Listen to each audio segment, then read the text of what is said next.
আসসালামু আলাইকুম রহমতুল্লাহ। এমপিওভুক্ত শিক্ষক এবং কর্মচারীদের জন্য সুখবর। দীর্ঘদিন আন্দোলনের পর অবশেষে তাদের দাবি মেনে নিল সরকার।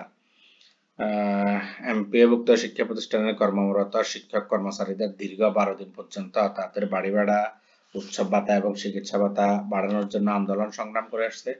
তাদের এই ন্যায্য দাবির প্রতি দেশের বিভিন্ন স্তরের রাজনৈতিক নেতৃবৃন্দ এবং বিভিন্ন সমাজের পেশাজীবী সংগঠন একত্রতা পোষণ করেছে। সরকার গত 16ই অক্টোবর 5% বেতন ভাতা বাড়ি ভাড়া বৃদ্ধি করে একটা প্রজ্ঞাপন জারি করেছিল, কিন্তু আন্দোলনকারী শিক্ষকরা তাদের ন্যায্য দাবির জন্য সেটাতে একমত ছিলেন না, যেহেতু তাদের দাবি ছিল 20%। অবশেষে আজকে 21শে অক্টোবর গণপ্রজাতন্ত্রী বাংলাদেশ সরকারের অর্থ মন্ত্রণালয়ের অর্থ বিভাগ শিক্ষকদের বাড়ি ভাড়া 15% বৃদ্ধি করে, অর্থাৎ 15% বাড়ি ভাড়া দিতে তাদের সম্মতি জ্ঞাপন করেছে। আজকে দুপুরের দিকে শিক্ষা উপদেষ্টা অধ্যাপক চৌধুরী রফিকুল আলম মহোদয় আন্দোলনকারী শিক্ষকদের অন্যতম নেতা অধ্যক্ষ দেলোয়ার হোসেন আজিজি স্যারের হাতে সেই সম্মতিপত্রটি আসলে হস্তান্তর করেন। তো হস্তান্তর অনুষ্ঠানে তিনি বলেন যে অন্তর্বর্তী সরকারের সময় অর্থনৈতিক সীমাবদ্ধতা হলেও আমরা শিক্ষকদের ন্যায্য দাবির পক্ষে ছিলাম এবং আছি। ধন্যবাদ স্যার আপনাকে, আপনি শিক্ষকদের ন্যায্য দাবির পক্ষে ছিলেন এবং আছেন। তিনি আরো বলেন ধীরে ধীরে তাদের সুবিধা আরো বাড়ানো হবে। তো যখন বাড়ি ভাড়া তাদের 15% বৃদ্ধি করা হয়, শিক্ষক নেতৃবৃন্দ সেটা সন্তুষ্ট চিত্তে মেনে নেন এবং আগামীকাল বুধবার থেকে তারা শ্রেণীকক্ষে ফিরে যাওয়ার ঘোষণা করেন। তো সম্মতিপত্রটা কি ছিল সেটা আমি আপনাদেরকে এই ভিডিওতে দেখানোর চেষ্টা করবো বা প্রজ্ঞাপনটা দেখাবো। আপনারা যদি মনোযোগ দিয়ে দেখেন তাহলে এটা দেখতে পাবেন। তো এখানে দেখা যাচ্ছে গণপ্রজাতন্ত্রী বাংলাদেশ সরকার অর্থ বিভাগ অর্থ মন্ত্রণালয়ের 263 নং স্মারকে 21শে অক্টোবর 2025 প্রজ্ঞাপন। বিষয় বেসরকারি শিক্ষা প্রতিষ্ঠানে কর্মরত এমপিভুক্ত শিক্ষক কর্মচারীদের বাড়ি ভাড়া ভাতা বৃদ্ধিতে অর্থ বিভাগের সম্মতি প্রদান।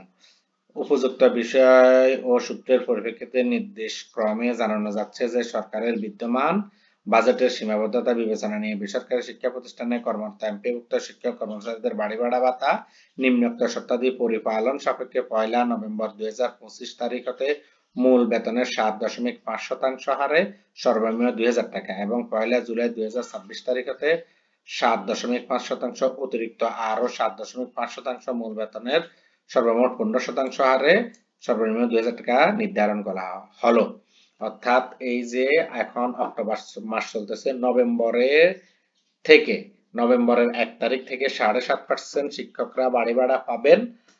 আর আগামী 2026-এর 1 জুলাই থেকে বাকি 7%, অর্থাৎ এখন 7.5%, তখন আগামী 2026-এর জুলাই থেকে একসাথে 15% তারা বাড়ি ভাড়া প্রাপ্য হবেন।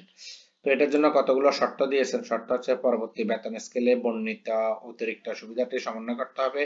এমপিওভুক্ত বেসরকারি শিক্ষা প্রতিষ্ঠান, স্কুল, কলেজ, জনবল কাঠামো এমপিও নীতিমালা 2021, বেসরকারি শিক্ষা প্রতিষ্ঠান, মাদ্রাসা, জনবল কাঠামো এমপিও নীতিমালা 2018, 23 নভেম্বর 2020 পর্যন্ত সংশোধিত। বেসরকারি শিক্ষা প্রতিষ্ঠান, ভোকেশনাল ব্যবসায় ব্যবস্থাপনা, কৃষি ডিপ্লোমা ও মৎস্য ডিপ্লোমা, জনবল কাঠামো ও এমপিও নীতিমালা 2018, 23 নভেম্বর 2020 পর্যন্ত সংশোধিত এবং সরকারের কর্তৃক সময় সময় জারিকৃত এ সংক্রান্ত প্রজ্ঞাপন, আদেশ, পরিবর্তন নীতিমালা অনুসরণপূর্বক নিয়োগের শর্তাদি পালন করতে হবে। বর্ণিত বাড়ি ভাড়া ভাতা বৃদ্ধির ক্ষেত্রে এমপিওভুক্ত বেসরকারি শিক্ষক কর্মচারীগণ কোনো বকেয়া প্রাপ্য হবেন না। ভাতা প্রদানের ক্ষেত্রে সকল আর্থিক বিধিবিধান অবশ্যই পালন করতে হবে। এই ভাতা সংক্রান্ত ব্যয়ে ভবিষ্যৎ কোনো অনিয়ম দেখা দিলে বিল পরিশোধকারী কর্তৃপক্ষ উক্ত অনিয়মের জন্য দায়ী থাকবেন। প্রশাসনিক মন্ত্রণালয় কর্তৃক জিও জারি, অর্থাৎ গভর্নমেন্ট অর্ডার জারি করতে হবে ও জারি এর সাইড কপি অর্থ বিভাগে পৃষ্ঠাঙ্কনের জন্য প্রেরণ করতে হবে। বিগত 16/10/2025 তারিখে অর্থ বিভাগের প্রবিধি 3 শাখা হতে 260 নং স্মারকে জারিকৃত পত্রটি এত দ্বারা বাতিল করা হলো। অর্থাৎ যেখানে 5% করে নির্ধারণ করা হয়েছে। আর চিঠিটি দেওয়া হয়েছে সচিব, মাধ্যমিক ও উচ্চ শিক্ষা বিভাগ, শিক্ষা মন্ত্রণালয়, বাংলাদেশ সচিবালয়, ঢাকা। সচিব, কারিগরি মাদ্রাসা শিক্ষা বিভাগ, শিক্ষা মন্ত্রণালয়, বাংলা সচিবালয়, ঢাকা। তো এই ছিল মোটামুটি। তো আমরা শিক্ষকদেরকে অভিনন্দন।